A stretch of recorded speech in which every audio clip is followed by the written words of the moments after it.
What's the bad news? There's no video today. Haley and I are... I don't. Haley and I are at the movie theaters. Did you eat your popcorn? No, it fell on my lap. We're watching the Avengers.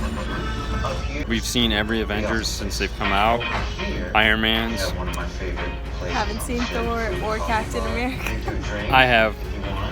So tonight, it's a 3-hour movie. We're gonna check it out. Couldn't find a quiet moment in this, so we're also catching this crap in the background.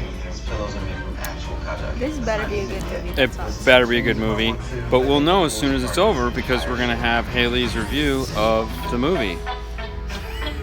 Something to look forward to. Right. Alright. Alright, kiddo. What do you think?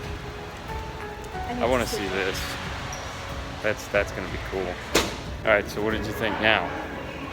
Okay. Well, first of all, Hawkeye wasn't in it. Yada yada yada. The dwarf was a giant. Yada yada yada. Wakanda forever. That's what I thought. What does that mean? Was it 3 hours? Was it worth it? Oh, you're just giving it a meh? An Alright. Well, there you go, guys. Haley gives it a eh. That's all I can give it. So, sorry there's no video today other than this. But hey, look on the bright side. There's always tomorrow. You guys have a great night as always. We'll see you later next time.